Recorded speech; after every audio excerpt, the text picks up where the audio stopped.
Siyathokoza ke Ndlondlo ezinkulu, siyathokoza, siyavusela kunina benkashana yamenzi eyaphuza umlasa ngameva. Siyakhuleka emagumbini amanye omhlaba leni khona.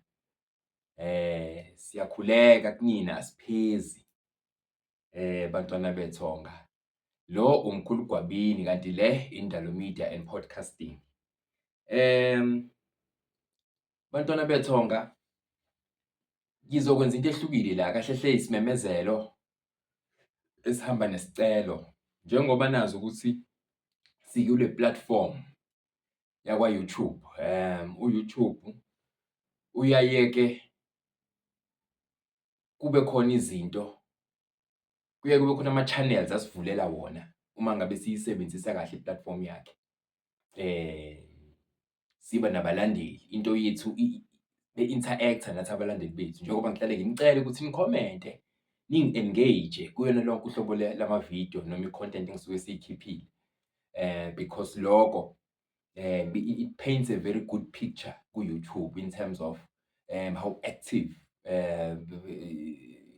our following is, yabo. So kubalulekile ukuthi si-interact, kubalulekile ukuthi ni-subscribe. So njengoba ni-subscribe nje nikhula, sifike esigabeni la athe khona uYouTube Ndalo Media and Podcasting ususesigabeni sokuthi ucele abalandeli bakho bakulekelele kwi-channel yakho ukuthi uqhubeke usimame, ukwazi nani nokuyi-sustain-a into yakho osuyiqalile, because phela uYouTube uya-understand ukuthi isikhathi, i-effort ukwenza lama-video siwabeke kwi-quality ekufanele ibe iyona, si-edithe before sipublishe.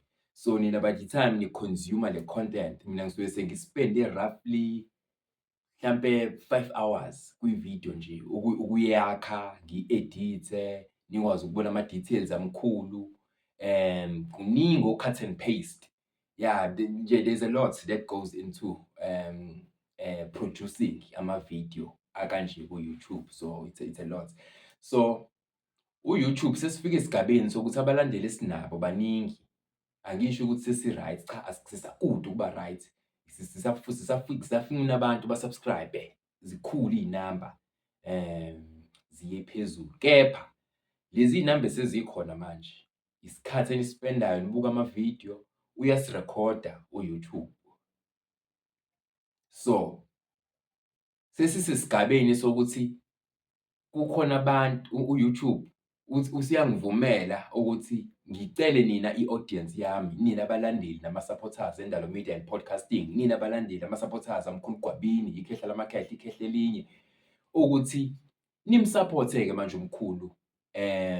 Naye in return umkhulu kukhona izinto, kunale special treatment, kunale royalty treatment engizoyinikeza ama-members athize. So lokho kusho ukuthini? Usuyakwazi wena as i-consumer of this content, wena as i-subscriber yakule content, usungakwazi manje ukuthi udecide ukuthi mina mkhulu ngicela ukuba kwi-membership yakulesi sigaba, kwi-show yakho. So ngizobona mangabe kune-link engizoyi-attach-a, izolokhu ivelile nje i-link engifisa ukuthi ni-click-e kuyona, umuntu ayikhethele uhlobo ukuthi ufuna ukuba kusiphi isigaba sale show, ufuna ukutreat-wa kanjani kule show. So angeke ngiyichaze-ke le. Sekuzoba khona ama-video azothi mangabe ephuma, ama-video azoba nje exclusive, azophuma abonwe kuqala abantu abakwisigaba esithize se-membership yale show. Kuzoba khona ama-badge engizowapha abantu abakukhomentayo kakhulu kuma-video nje siwaphuma, abantu aba-interact-ayo nathi, abantu aba-engage-ayo kuma-topic esesikhuluma ngawo. Ngiyabazi baningi, nibaningi nonke futhi, I must say i-support yenu nje has surpassed my expectations. Kade ngiqala I was very reluctant nje about this whole thing yaka-YouTube. However, after after months of uyabo ngiconvincewa ilabantu engihlale ngisho ngithi kukhona amakhehla nezalukwazi eningakaze nibabone nina la, kodwa kuyibona abantu abangikhulisayo, abantu abangilekelelayo nanekutheni ngikhuluma ngani, ngihamba ngifike kuphi uma ngikhuluma nge-topic ethize, yikuphi engikwambulayo, yikuphi engikugodlayo. Kukhona-ke abantu abanjalo abakhulile amakhehla nezalukwazi engincela kubona abangi-advise-ayo nje angisho njalo. So far i-reception has been nothing short of amazing. Mhlampe nje ezinye izinto sike siyithathe for granted. Mina I am one person who ngiyabonga. Ngidaliwe nje ngibonga ngisho into encane ongenzele yona ngiyibonga ngiphindelela.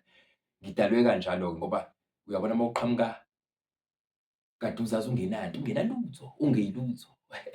Uyazi-appreciate izinto ney'ncane. Omunye khona othi, eyi Makhoba mkhulu ubonga ngize ngishawe uthashi indlela okwazi ukubonga ngayo. Bantwana bethonga umlando, isimo engiphuma kusona, imuva lami elingenza ngikwazi uku-appreciate, ngikwazi ngimazise omunye umuntu. So back to ilokhunjana-ke ilokhunjana yanamhlanje kule video.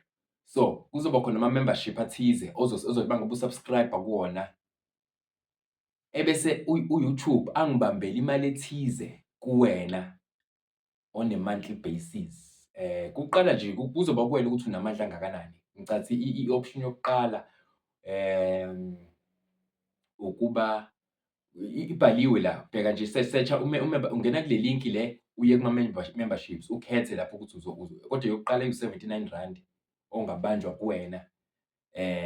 Ebese uthi uba ne-access. Kuba khona ama-video athize wena owabona kuqala, abanye bengakawaboni, abangewona ama-members, abangeyona i-part and parcel i-membership. Angazi noma niyangizwa yini bantwana bethonga. So lokhu ngikucela ngokukhulu ukuzithoba nangokukhulu ukuzehlisa.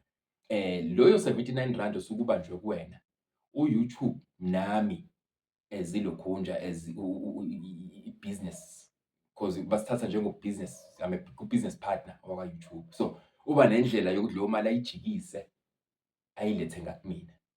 Mase ngibuka i-dashboard yami, ngiyakwazi ukubona ukuthi, oh, I have made this much this month, uyabo. Kuba khona indlela ngikwazi ukuyi-withdraw-a leyo mali. Indlela esisebenza ngayo-ke no-YouTube leyo.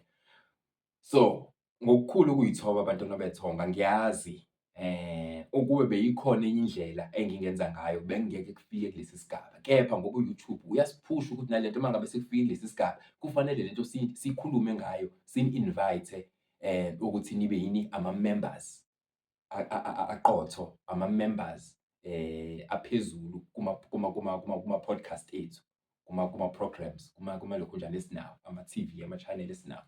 So ilokhunjana-ke yokuqala-ke ngiwabhalile, ngiwaqamba amagama. Kukhona iGwabini Circle, iyona premium okwamanje, iGwabini Circle. I think mangabe usubscribe ku-membership yakhona, I think ukhokha, is it 150 a month, kodwa lo 150 uyajika uze kwikhehla lamakhehla uGwabini. Nathi sikwazi bantwana bethonga ukuthi sikhulise umsebenzi wethu. Mina-ke nikhumbule ukuthi okwami kuhlukile kunokwabanye. Mina I have devoted isikhathi sami nobumina kuningi izinto engiy'libele engingasa-operate kwi-level yazo. Izinto ezimaterial angisekho kuleyo level. Even nemisebenzi engiyenzayo sengavuma ukuthi I'm only doing freelance work. Akukho la engi-full time khona, ngaphandle kwala, ngaphandle komsebenzi wami. So on and off camera ngingenza umsebenzi wethonga, ngenza umsebenzi wedlozi. Mangabe ungangiboni kwikhamera, okwazi ukuthi physically nginabantu engisebenza nabo ngaleso sikhathi. Uma ungibona kwikhamera futhi ngisuke sekuyisikhathi sokuthi ngize kuwena, mhlawumbe ungakwazi ukufinyelela kumina. So ngiyacela-ke bantwana bethonga ukuthi umuntu azame ukungena akhethe i-package azoyi-afforda. Ukhumbule ukuthi at any time, at any given point, if you feel like, hey man, seku-right, you can always terminate i-membership, ube nje i-member ejwayelekile, ordinary. Masuzwa ukuthi hayi seku-right manje.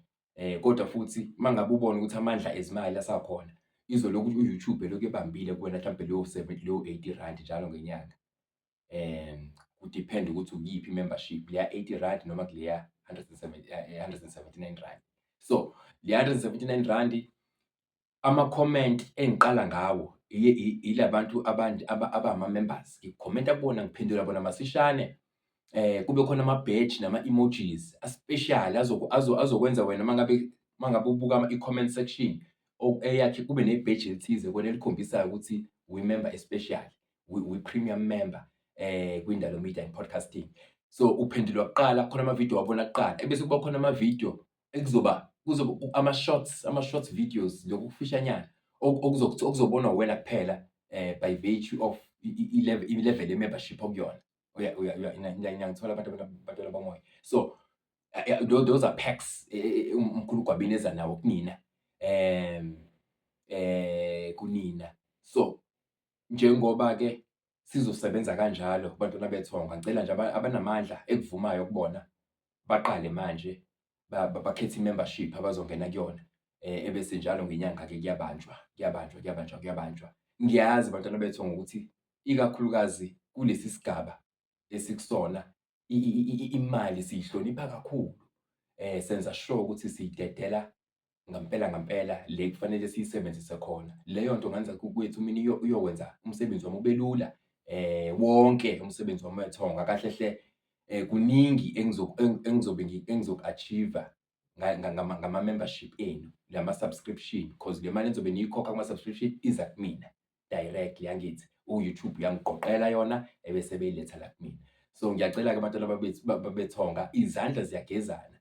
Lowo mnikelo nje omncane oyoqhamuka nawo, uMkhulu Gwabini nabo bonke engihamba nabo bayowu-appreciate-a, bayowuthokozela.